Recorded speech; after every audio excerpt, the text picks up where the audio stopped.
Hi, my name is Vishal. I'm a data analyst transitioning into ML research, and this channel is where I'm documenting my journey. I'm passionate about tiny models, resource-constrained research, and understanding deeply how things work. In this video, I'm going to share, reflect, and synthesize various signals I'm receiving from experts regarding applied AI research, what it means for someone breaking into the ML industry, and how it's shaping my career strategy and AI strategy. I'll start by sharing key influences and signals from successful folks in the industry that inspire me and have been effective in their own journeys.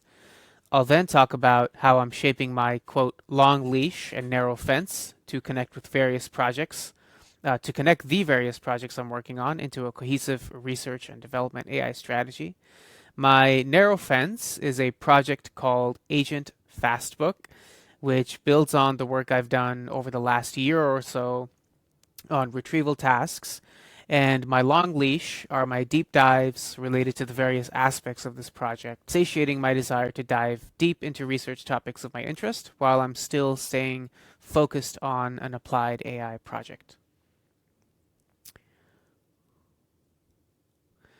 I'll start with this absolute banger quote from Andy Walters, CEO of the AI consulting firm Emerge House, taken from the video Solo Advisory Agency, a Fireside Chat that was moderated by Jason Liu.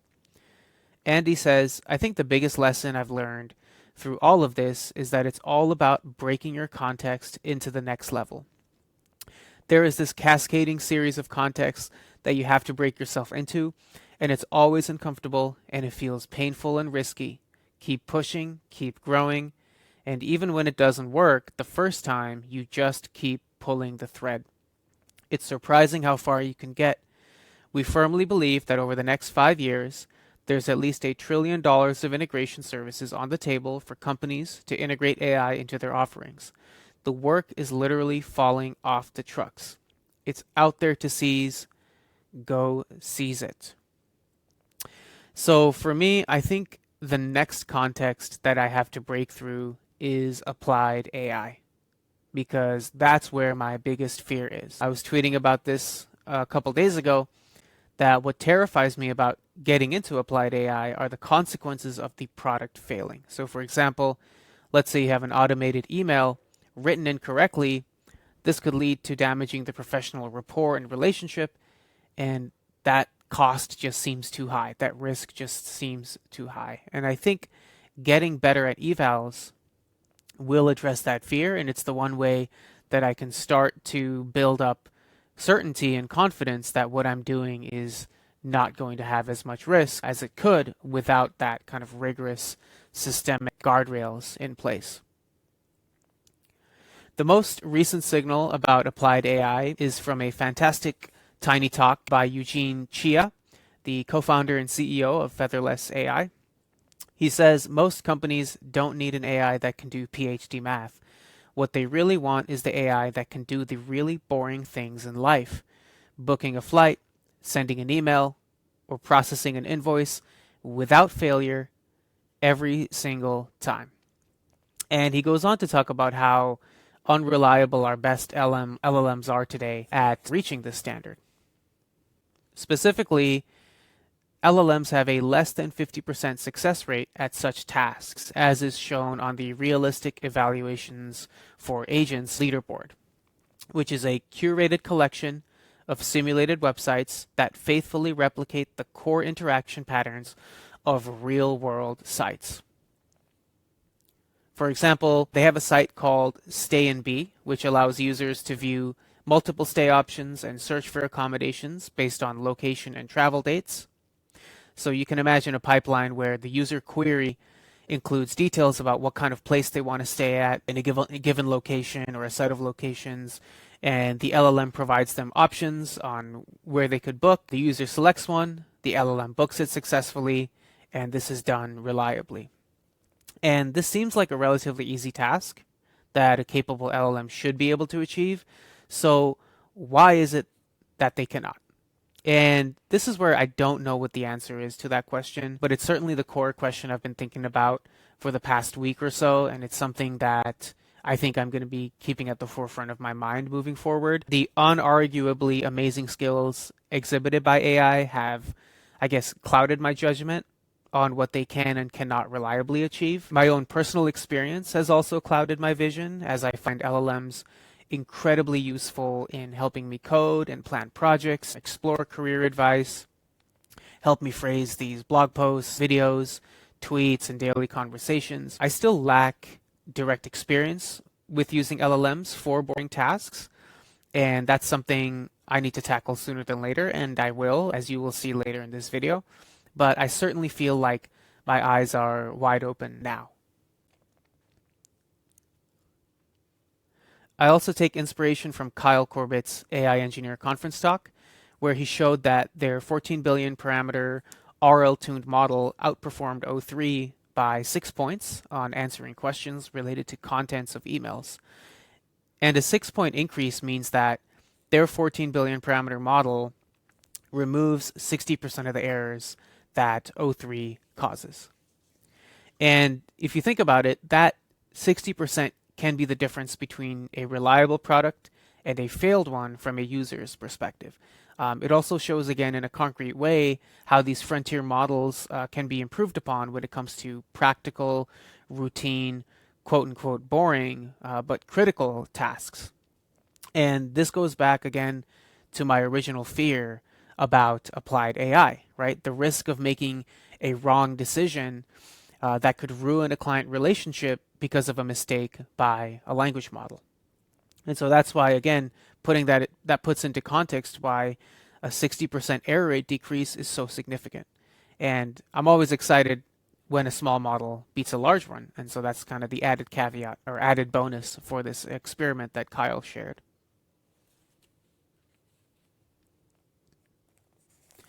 So why can't frontier models reliably perform relatively straightforward but critical tasks? And I don't know the answer to that, but I do know that achieving reliability will only be possible through systematic, rigorous evaluation, error analysis, and continuous improvement of your system. So that is why I have enrolled in the AI Evals for Engineers and PMs course starting July 21. I am betting, based on the already amazing free content the instructors Hamel Husain and Shreya Shankar have published, and based on the testimonials I see every day on Twitter, that the information and practice provided in this course is going to give me the chops needed to make reliable AI systems. They'll cover things like finding, diagnosing, and prioritizing AI errors, bootstrapping with synthetic data for testing, creating a data flywheel to improve AI over time, and much more, including lessons around retrieval, LLM judge use, custom annotation tools, and hands-on activities. So this course alone might not be entirely sufficient for me to create reliable AI systems, but I do believe it is absolutely necessary. And I'll talk later in this video about how I'm preparing myself for this course. But first, I want to explain to you and explore one of the strongest philosophies that is currently guiding my AI career strategy. So the connective tissue between my portfolio projects is the long leash, narrow fence philosophy, which comes from the old GE Research Lab and more recently from AnswerAI. And here's that philosophy described in the AnswerAI launch blog post. GE Lab deployed a principle that I called extending a long leash within a narrow fence to basic researchers like Langmuir. Whitney permitted him to undertake any course of investigation of any phenomenon he wanted, but it had to be directly related to an existing problem, limitation, constraint that the applied folks were working through. These applied folks were working on projects that rather directly plugged into GE's operations. So there was minimal risk of Langmuir's work not amounting to anything useful if he succeeded and found answers. With that assurance of applicability, Langmuir was given extensive timelines to find answers to open questions. And here's how I translate that philosophy to myself.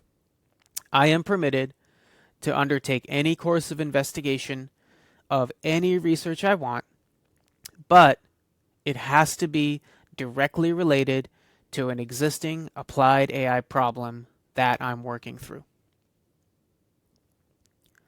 As a Fast AI student, this philosophy really resonates strongly. Here's a quote from Chapter 1 of Fastbook on how to learn deep learning. In deep learning, it really helps if you have the motivation to fix your model to get it to do better. That's when you start learning the relevant theory, but you need to have the model in the first place. We teach almost everything through real examples. As we build out those examples, we go deeper and deeper, and we'll show you how to make your projects better and better.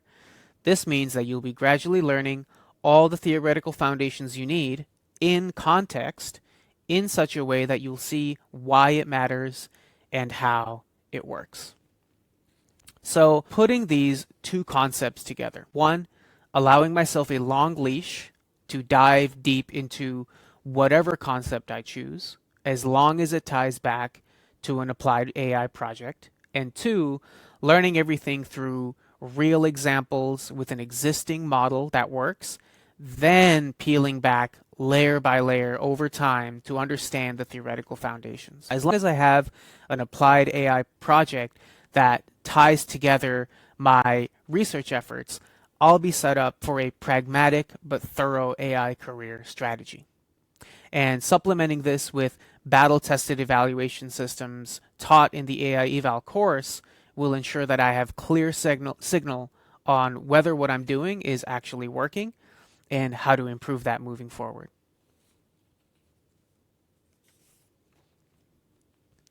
So what is the applied AI project for me that ties everything together? In other words, what is my narrow fence? To build on previous work I've done this past year, and to tie together my current research interests with a practical task, I have planned out an applied AI project called AgentFastbook. To make the most out of the AI Evals course by Hamel and Shreya, I plan to have enough momentum on this project by July 21st so that I can directly apply the course teachings and use the office hours in the course for this project. To explain what AgentFastbook is and what it involves, I'll first review previous work that I've done that is foundational to this applied AI endeavor. So first off, with the most foundational piece, my manually curated fastbook-benchmark dataset. This is a information retrieval QA dataset, which is a specialized evaluation dataset for information retrieval in an educational context. It contains many-to-many mappings between questions and relevant passages. The questions come from the end-of-chapter questionnaires in the Fastbook, which is the FastAI textbook, and the gold standard answers come from the FastAI forum solutions wikis. The goal of this dataset is to evaluate retrieval performance. So how well can a retrieval method retrieve relevant context from the chapter text to answer the questions such that it matches the gold standard answer? Here's what one dataset item looks like. It contains a dictionary with different key value pairs. So we have chapter, question number, question text, gold standard answer, answer context, and a couple other ones. Each gold standard answer is broken into one or more answer components. And then each answer component is mapped to one or more chunks of text from the chapter that satisfies that answer component. So for example, the gold standard answer here is broken down into two answer components. And one is about executing code cells. One is about how notebooks are used. And then the first answer component is satisfied by one chunk of context from the text. And the second answer component is satisfied by either of the two chunks of context from the text. So in this way, I've manually mapped 191 question-answer pairs across 7 chapters to 357 answer components. There's a total of 19 chapters of Fastbook that have a questionnaire, so there's plenty of more work to do to expand this data set and cover the full set of questionnaires from the text. Here are the data sources from each dataset item.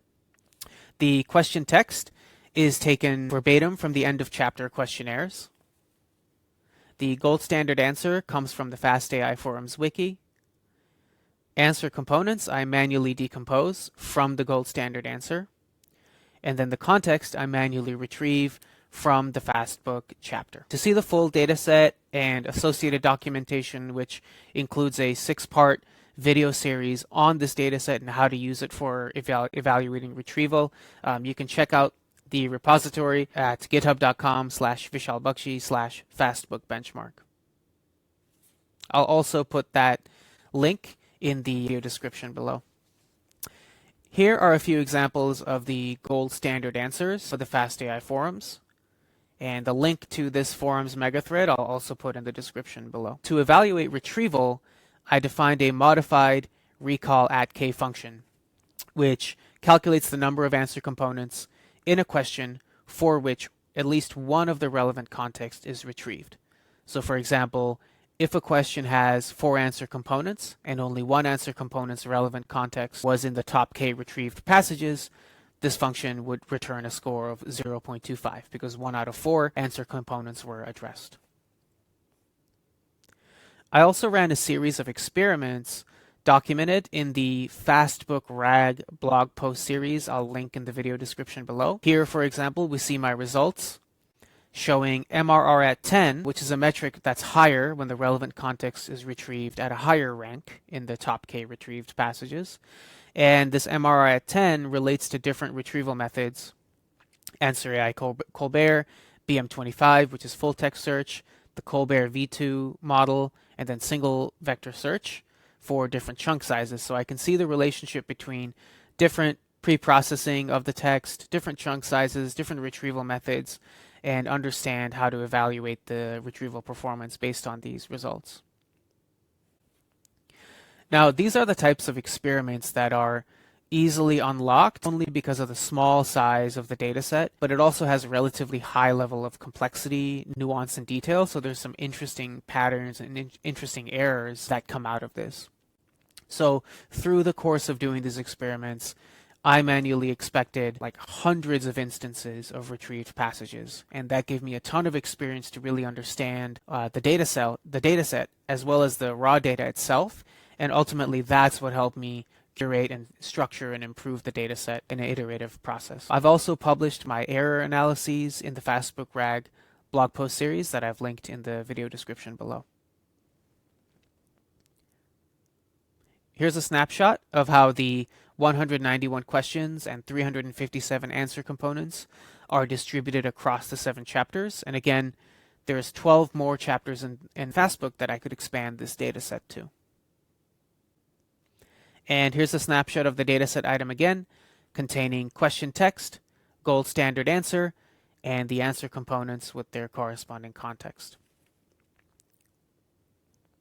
So this leads me to the guiding question for my narrow fence, which is, can an LLM curate and expand this dataset? And that is the motivation for my applied AI project. So I've already shown that full text search, vector search, and Colbert search can retrieve relevant context with over a 0.8 recall at 10. That means 80% of relevant contexts are retrieved in the top 10 retrieved passages. And these are albeit rather rudimentary experiments, and I haven't even incorporated hybrid search or re-rankers, things like that, things that would be easy to incorporate and improve the results. But all that is to say that there's proof that some of this work of curating the data set can be automated. And so my question becomes, what if I can design a series of prompts and a corresponding pipeline to use an LLM for building out the data set for the remaining 12 chapters in the Fastbook? So that's my goal for this AgentFastbook project.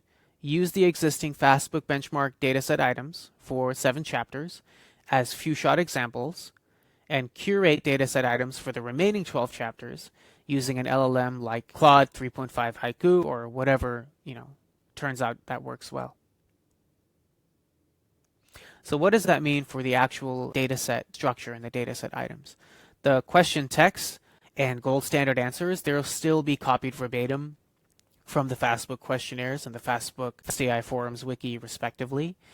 But now the LLM, instead of me, will decompose the gold standard answers into answer components, and then the LLM, instead of me, will retrieve and extract context from the Fastbook chapters that correspond to those answer components.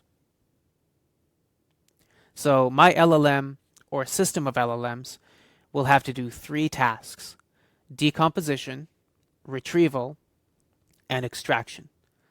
I'll have a separate prompt and potentially separate model for each: decompose, retrieve, and extract.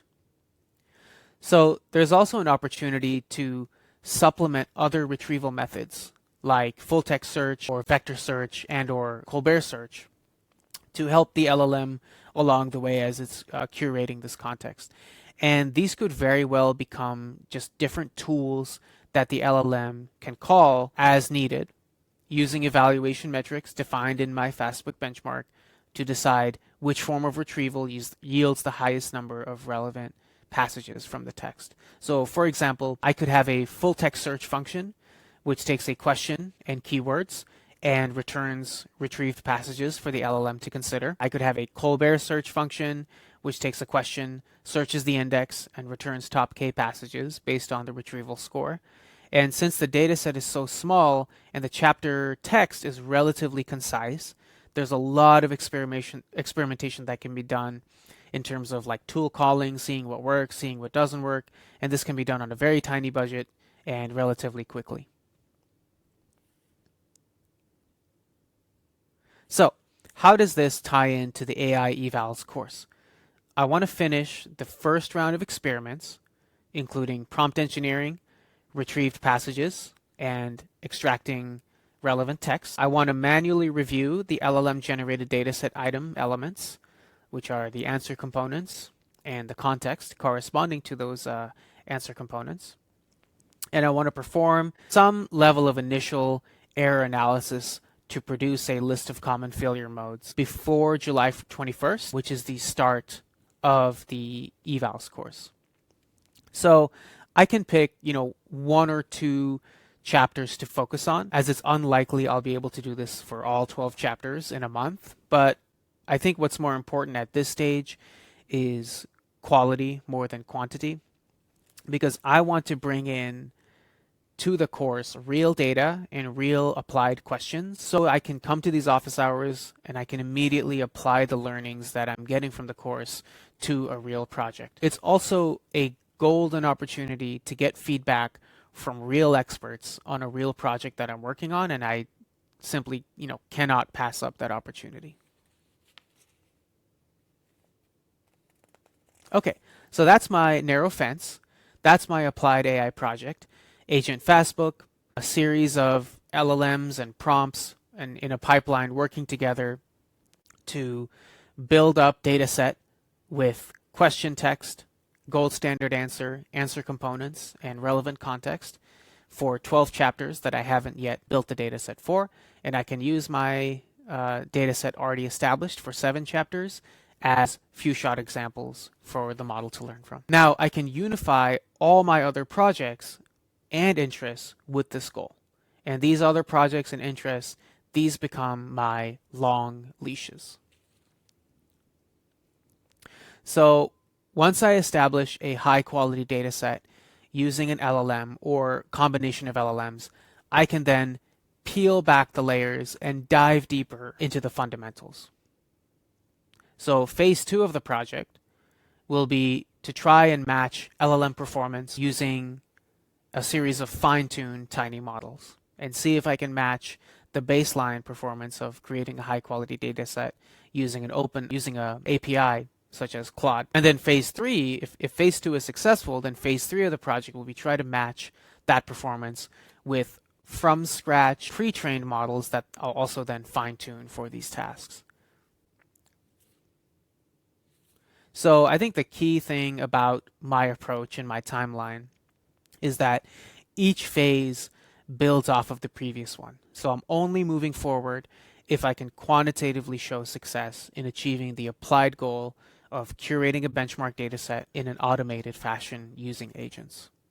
So my long leash is restricted within the narrow fence. Phase 2 and Phase 3 are going to unlock an entire universe of long leashes, right? I can learn about sequence packing, I can learn about flash attention, I can learn about findings from the Tiny Stories paper, which is by Ronan Eldon. I can learn from and try to implement things from the Small Scale Proxies paper by Mitchell Wartzman, or any number of papers where they have found something to work for small or tiny models. For example, there's this one paper, I forget the name, but they basically show that tiny models are mathematical reasoners if you give them equations instead of word problems. So, that's another thing I could, experiment with. And then I can also continue my deep dives into information retrieval concepts like the Colbert-Plaid pipeline, or the Ragatui search algorithm, or the Stanford NLP Colbert indexing algorithm, or token pooling by AnswerAI. Any of these very cool releases that come out every week, like just in the past couple of weeks, Pilate has a bunch of cool releases, and there's cool papers coming out about different ways to index and store in a efficient fashion, so you don't have that much storage space consumed by your document embeddings. So I give myself full agency in pursuing these tasks and these deep dives because they all tie back to my applied AI work. And if anything is successful in my deep dives, I know it'll be something that I can contribute to the success of my applied AI project. So as you can see, I'm really trying to adopt this kind of R&D lab approach, but doing it, for myself as one person. So in summary, ruthlessly prioritizing my narrow fence, the AgentFastbook project, investing in myself and investing in the project by signing up for the AI Evals course, giving myself the freedom of long leashes to explore any related phenomenon, I think is the right strategy for the type of learner I am and also for the type of career that I want to build in machine learning. The 3 tasks of text decomposition, text retrieval, and text extraction from that retrieved passage, I think are relatively quote-unquote boring. And I think it's exactly the type of task that I need my LLM to perform reliably, which I'm assuming it's not going to, right? Because it seems like these boring tasks are sort of the Achilles heel for these language models. And so going into the AI Evals course with a baseline, I think will maximize my experience in that course. It's going to allow me to see how my process is improving in real time. And the long leashes that I allow myself will satisfy the itch of deep dives, keep me tuned in to the awesome research in the fields that I'm interested in, small model training, resource constrained training, information retrieval, which are my favorite topics to learn about. And of course, I'll be posting content along this journey as always. So hopefully you'll see how this all unfolds over time and see whether or not I'm successful, with this AgentFastbook 3-phase project. So that's it for this video. Thanks so much for sticking until the end. Please make sure to like, comment, subscribe, and I will see you next time.